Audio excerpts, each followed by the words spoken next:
everybody. Thank you very much for taking time out of a beautiful spring afternoon to come hear about some history. On behalf of Duxbury's 375th Committee, welcome.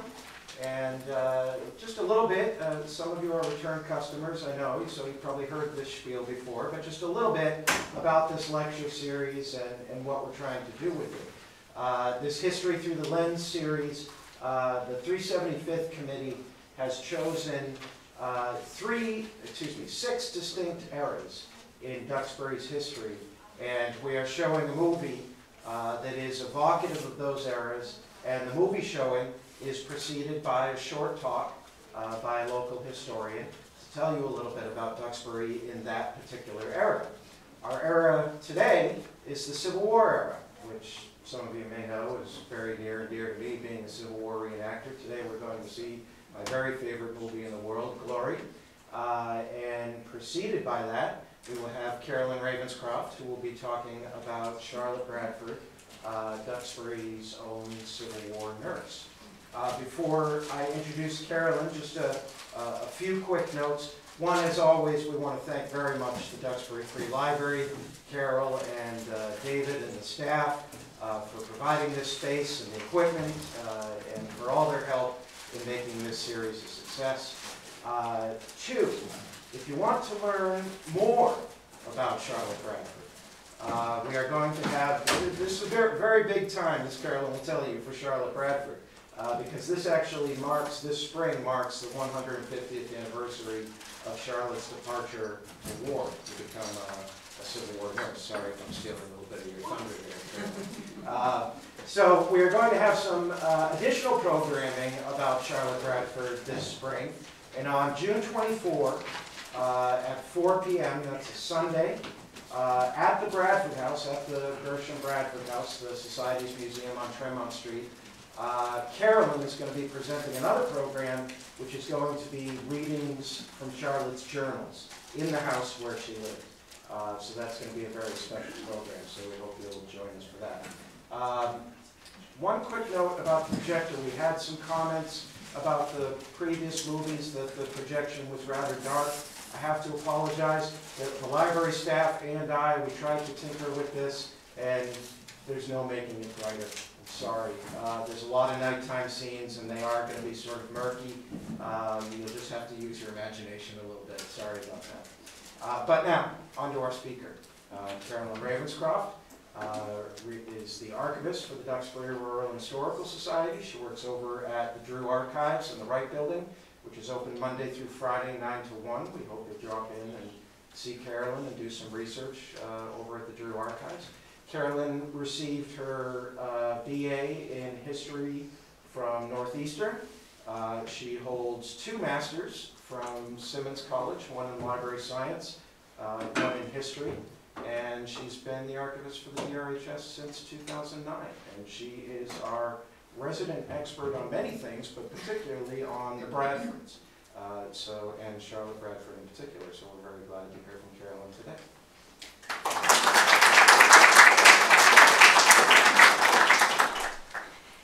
Thank you all. Some of you already may have heard my talks on Charlotte Bradford.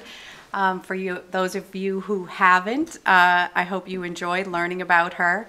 I'm going to try and do 2 things today, most of which I'll be talking about Charlotte, but Duxbury has a very, very slight connection to the 54th Massachusetts All-Black Regiment. And if time permits at the end, I'd love to tell you how we are connected to that regiment. But we're going to start with Charlotte Bradford. She is a Duxbury native. She was born in 1813 on Tremont Street. She was the daughter of Captain Gershom Bradford and his wife Sally Hickling. The Bradfords had 4 daughters, only one of whom married. And if you were here last time, Patrick mentioned Maria Bradford marrying a fiery abolitionist named Claudius. That was Charlotte's elder and only married sister. And marrying Claudius Bradford plays into Charlotte's later career, having him as her brother-in-law. But anyway, in Charlotte's youth, she was educated, and I'm going to tell you a little about her social standing in Massachusetts, because it's very important to understand how she became a nurse, to understand how she was placed in the greater Massachusetts society. The Bradfords were a middle-class family. They had a beautiful Federal on Tremont Street, but they certainly were not of the same economic level as Ezra Weston, who they were related to. But more importantly than their economic standing in the community, they were very socially connected. Two of Charlotte's cousins were transcendentalists in Concord. One was Sarah Ripley, who owned the Old Manse, and the other was George Bradford, who was Ralph Waldo Emerson's best friend and best man at his wedding. The Bradford girls were very well read, and we still have their intact library at the Bradford home that you can see, and you can tell that they were into many of the intelligentsia movements of the day. Charlotte herself was also a vegetarian, which indicates that she was familiar with all the homeopathy that was coming over from Europe at the time. The whole family were ardent abolitionists, not just in favor of anti-slavery, but they were definitely on par with, say, John Brown, of whom they had a painting hanging in their house. So if that's any indication of how rabid they were about abolition. When the war broke out, however, Charlotte was in her late 40s. Her mother was widowed and approaching 90 years old, and she was living at home with her two elder sisters and her ill mother. There's probably no way she was going to become a nurse, and she certainly probably wasn't thinking on those lines. What she was doing, however, is what most women in the North were doing. She was working for the soldiers.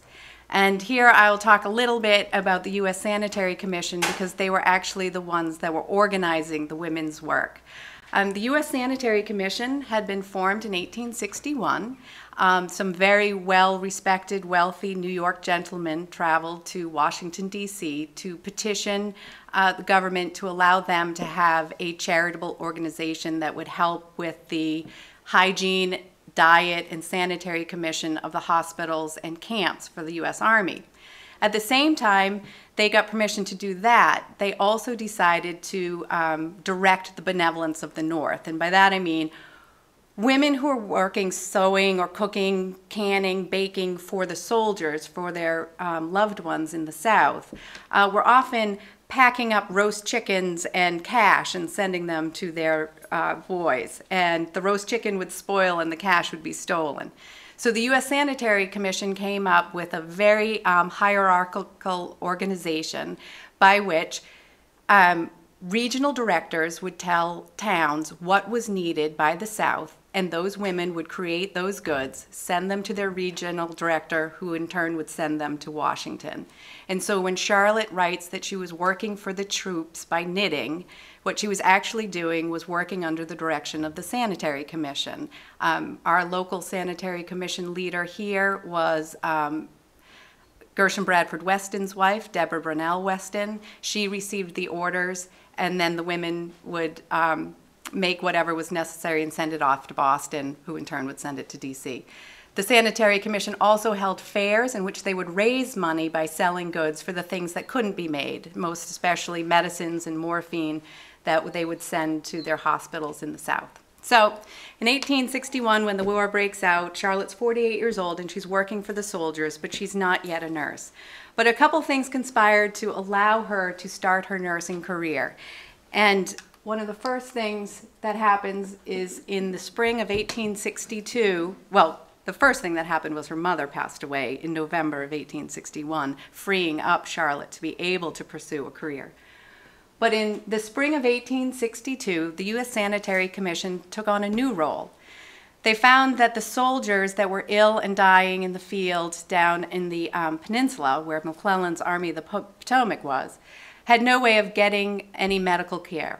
So Frederick Law Olmsted, the noted landscape architect, came up with the idea in the Sanitary Commission to lease large transport vessels and fit them out as floating hospitals. On these transport vessels, there would be a surgeon and stewards, there'd be contraband slaves to do some of the laundry and grunt work, and there would be convalescent soldiers to do the nursing.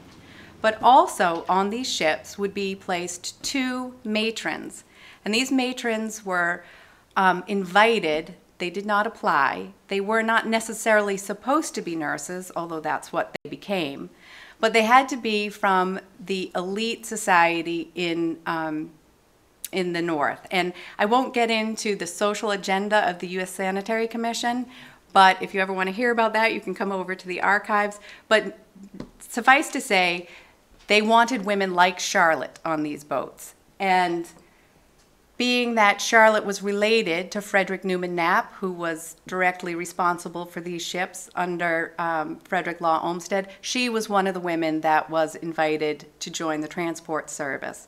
Other women that were in the transport service was the wife of the head of the Sanitary Commission, Henry Whitney Bellows, the wife of George Templeton Strong, who, if you ever saw the Civil War miniseries by Ken Burns, he was the wealthy New York financier that was often quoted in that series. The Wolseley sisters, who came from Philadelphia, New York. They were kind of the Paris Hiltons of the day. They were transport nurses. So it was a very elite group of women, well-educated, well-connected, who were matrons. Their role, to quote one of the matrons, was to manage the doll's house. They weren't supposed to do any nursing. They were supposed to do just what they had done at home, manage a household. They would be in charge of the liquor cabinet, the stores of food, and nobody wanted them to do any particularly hard work. Well, that was ridiculous because once they got down there, they were in the thick of it. And those transport ships can hold up to 1,000 wounded soldiers, some of whom had been on the field for up to 3 days. Their wounds were festering and their disease was acute. Their beds were often in the lower bowels of the ship with no ventilation, and so the women would have to work by candlelight, literally stepping over bodies. So it was tough work, and they all rallied to it and showed themselves to be excellent nurses, many of whom would continue their nursing career throughout the war. But unfortunately, the transport ships were only in service through the spring and summer of 1862. And we have Charlotte's journals describing her experiences, which we'll be reading more of on the 24th of June. But at the end of the summer, Charlotte was very nervous. She loved working on the transport ships. She really thought that she had discovered her calling. And she was very afraid that she was going to get on a transport ship that was taking the wounded soldiers up to, say, Albany or Boston. They did travel that far up north. So she finagled her way onto one of the last transport ships that was in service. It was a small sailing sloop called the St. Mark, and it was headed for Baltimore. So in September of 1862, Charlotte got off the St. Mark in Baltimore, and she made her way to D.C. And this starts her second phase of nursing. The first phase with the Sanitary Commission, she was a volunteer. She was offered a lot of deference on the ship. These women were considered, ladies, if you'd like. But the U.S. Army Nursing Corps was completely different. So she makes her way to D.C., and in order to be a paid U.S. Army nurse, you had to apply to Dorothea Dix. And Dorothea Dix had a reputation. She was known as Dragon Dix during the war, and she had very specific rules about who could and could not be nurses. And there were reasons for these rules, and I'll tell you about them in a moment, but her rules were: you had to be between the ages of 30 and 50, you had to be plain, your dresses had to be brown or black, you could have no frivolous hairstyles, no jewelry, no hoops. And the reason for this was, up until the war in the Crimea, the British War, where Florence Nightingale was a nurse, up until that point, the only women who would be unattended in an army camp were considered prostitutes. They may do laundry during the day, but their reputation was they were being paid for other things at night. And Dorothea Dix wanted to make sure that none of the nurses in her corps had any taint of not being respectable. So she had these very strict rules. She didn't want any frivolous women coming down looking for their husbands or giving a bad reputation. So again, here's Charlotte and Dorothea Dix rules, and she pretty much hits them all.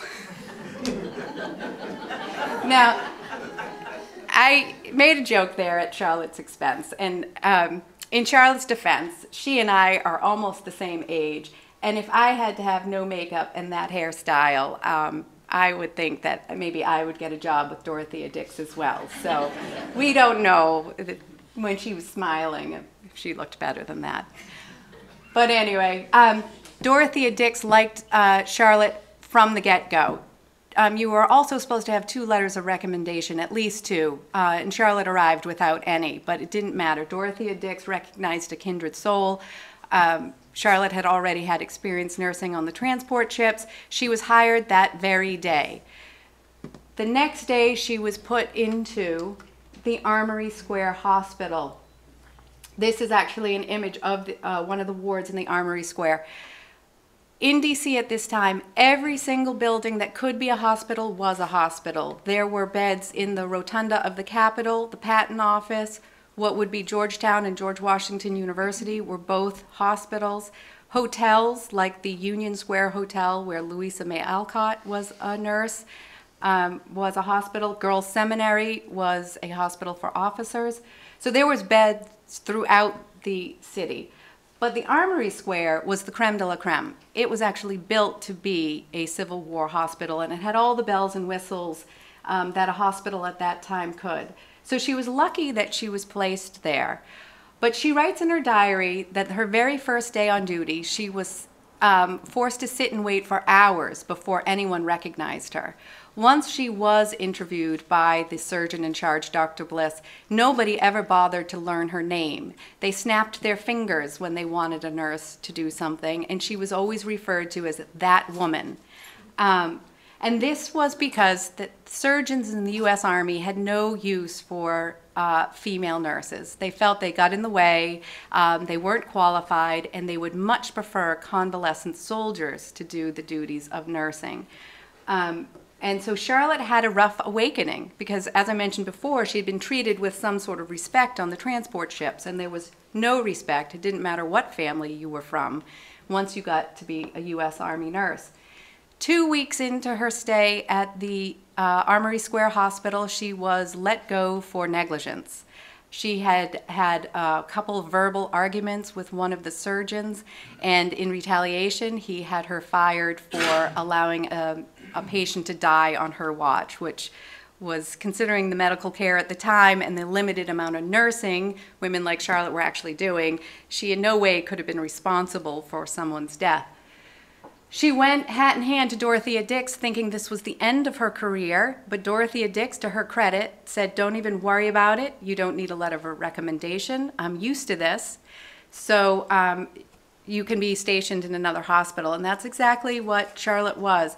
Charlotte was stationed in a number of hospitals through the fall and winter of 1862 because she was the fill-in. When a nurse became ill or was on furlough, Charlotte would take her place. So through her diaries, we get a glimpse into many of the hospitals in DC of the time. Dorothea Dix warned her that if she kept working as hard as she was, she would fall ill, and that's exactly what happened. Her diary for a brief time stops in December of 1862. It resumes in 1863 after she had had a long bout with what was probably typhoid, but she doesn't give many of her symptoms, so it really could have been any of the diseases that traveled throughout DC. But while she was convalescing, she enters her third phase of nursing. When a nurse fell ill, they could go stay at the U.S. Sanitary Commission's Home for Nurses. There had been a house set up in D.C. where nurses could go and get medical care or just rest or a little furlough. It was run by a Bradford family friend named Mrs. Caldwell. So part of her convalescence was spent at the Home for Nursing. But the other part, and more importantly, was spent in the home of her niece, Lucia Knapp, whose husband was now in charge of all special relief in D.C., Frederick Newman Knapp. And this is how Charlotte ultimately becomes the matron for the Home for Soldiers, the U.S. Sanitary Commission Home for Soldiers. And this is a fascinating aspect of Civil War hospitals or social work that is very little talked about. When a soldier was discharged from the Army or he was on furlough for illness, he often filtered through Washington, D.C., which was a very confusing place to navigate. These soldiers may not have any money in their pocket if their pay had been sent directly home to their wives. So they come into the city, sometimes ill, not reading or writing in some instances, and having no idea how to get home, how to get their rail pass, how to get their papers in order, back pay, and they might need a place to recuperate or just spend the night or have a warm meal. That is what the home was for. Initially, it was the 3-story brick building you see, but then all those temporary triangular shaped quarters were added on as they needed more and more room. The home also doubled as a hospital when all the other beds in the city were overrun. Charlotte remained here from 1863 to 1865 when the Sanitary Commission shut down all its operations in D.C., and she would go home. But it's here that we have most of her meticulous notes and records, because as the matron, she had to keep track of how many meals were served, how many sheets were laundered, how many men were there each night. And it's also here that she falls into another really interesting aspect of her nursing, in that just as men were coming through D.C. to go home, hundreds of women were coming to D.C. to find their loved ones. If they had received a letter that their son or husband was in a hospital, they might pick up, travel immediately to D.C., sometimes pregnant or with children in tow, and arrive in the city and have no idea how to find their loved ones in a hospital. The home kept a directory of every patient in the city.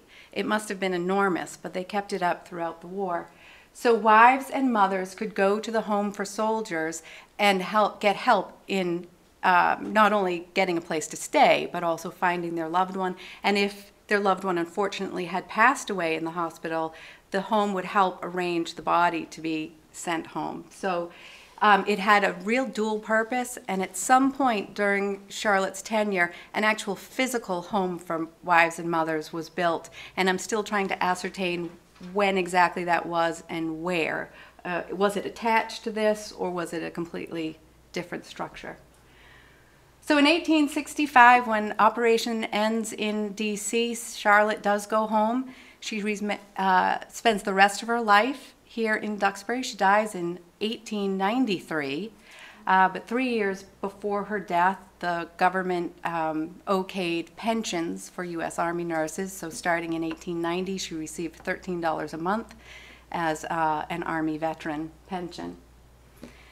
I went through that kind of quickly because I really wanted to tell you about our connection to the 54th. And very, very briefly, I will mention this. So the all-black regiment that we're going to see in glory is the 54th Massachusetts. In the 1830s here in Duxbury, in the very house that the lovely Janet Rich lives in, lived a minister by the name of Benjamin Kent. He was not here very long, but while he was here, he lived on Tremont Street, and he was connected to the town in 2 other ways other than just being a minister. His wife's brother was Claudius Bradford, so the fiery abolitionist I told you about, that was a relation of the Kents. And also his wife's sister was Louisa Thomas, and the Thomases lived on Cedar Street. So while we may not be able to claim the daughters because they moved away as young girls, I still feel they are somewhat connected to Duxbury because they came here during the summers and spent a lot of time here in Duxbury. So I'm going to say the Kents are Duxbury people, and that's how I'm going to tie in the 54th. Of the 4 daughters, 2 married, and both of the men that they married, Josie married a man named Robert Morris Copeland, and Laura, the youngest, married Henry Hooper. Both of those men have something to do with the 54th. The first one, Robert Morris Copeland, was a landscape architect on par with Frederick Law Olmsted. He designed the Sleepy Hollow Cemetery in Concord. He designed Milton Cemetery. After the war, he would design Oak Bluffs. And he definitely designed something here in Duxbury, but we can't ascertain exactly what it was. I don't think it was ever built. It might have been stand ashore, but we're still not sure what he worked on, but we know he worked here in Duxbury. Anyway, Robert Morris Copeland was an ardent abolitionist, and he was bound and determined to have an all-black regiment created and for him to be the head of it. To that end, he even went so far as to meet with Secretary of the War Edwin Stanton to put forth this agenda, and with him he had Robert Gould Shaw, who will be portrayed by Matthew Broderick in the film we're about to see. So he definitely was at the forefront of pushing for this all-black regiment. However, he did some incredibly foolish things as his tenure in the U.S. Army. He started out as the quartermaster in the 2nd Massachusetts Volunteers. He shortly thereafter became the assistant adjutant general under General Banks in the Valley of the Shenandoah. While he was there with Banks in 1862, he wrote an open letter to a Boston paper in which he soundly criticized the War Department. That made him an enemy of Stanton. Stanton hated him and wanted him out of the Army. He still might have survived and become the head of the 54th, what ultimately became the 54th, if he had just stayed under the radar. But unfortunately for Robert Morris Copeland, he did another incredibly silly thing in that he was in camp one night in Virginia when General Banks came back from a meeting in Washington. It was 1 in the morning, and Banks called a staff meeting. In the course of that staff meeting, General Banks said, the Army is in disarray, McClellan may be captured, Lincoln is scared, and the War Department doesn't know what to do. This conversation continued throughout breakfast and actually even into dinner the next day. Different officers came and went in the tent, servants came and went in the tent. Copeland took this to mean that nothing he was hearing was in any way classified or should be kept from the public at large. So he wrote a ciphered message to his brother-in-law, who ran a paper that was hostile to Lincoln's government. That telegram, which was in code, never made it to Boston. It was intercepted by the War Department, decoded, and Copeland's days were numbered. Copeland had no idea that his telegram had been intercepted, not until he was dishonorably discharged. When he was discharged, he didn't know what the charges were, so he made his way to Washington, got so far as an interview with Lincoln. And when he met with Lincoln, Lincoln said, I know exactly who you are. You are the man who said in an encrypted telegram that I am afraid, and I don't have any use for a man like you in my army. And that was the end of Robert Morris Copeland's career. He had a lot of famous friends connected in high places that tried to get the discharge reversed, but it was to no avail. He wrote this pamphlet in 1863 outlining exactly what he had done and why he had done it, hoping that the public at large would exonerate him. It didn't help him any, and it wasn't until 1870 that the charges were actually reversed.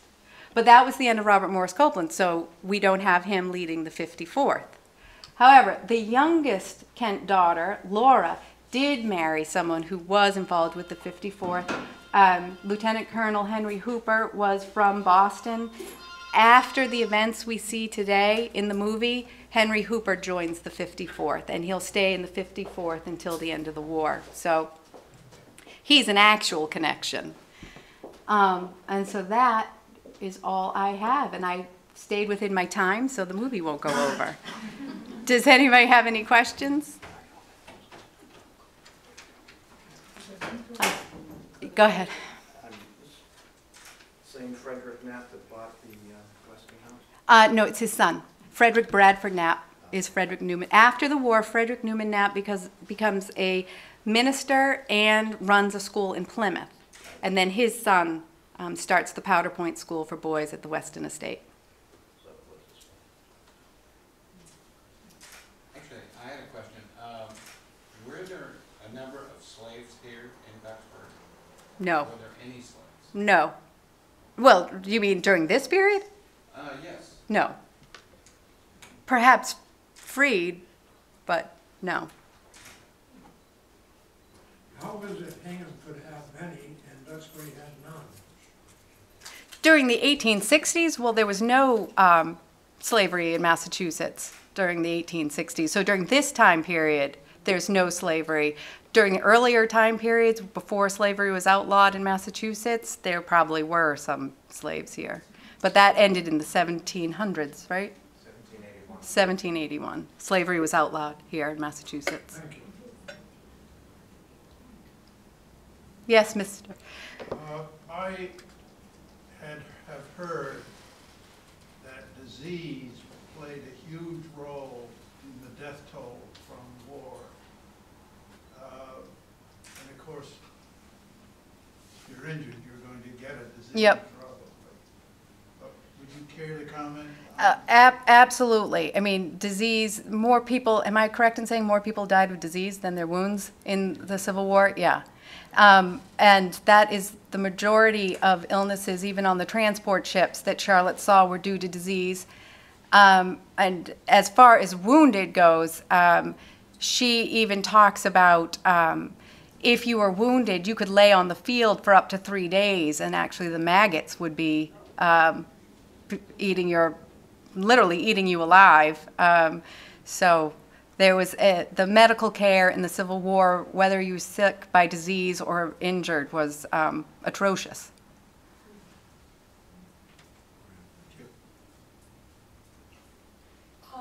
Had anesthesia come along yet? They had ether, right? They had ether and laudanum, morphine, whiskey, bullet, prayer.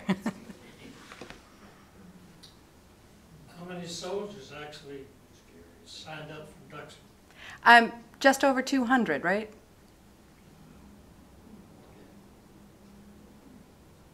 Okay?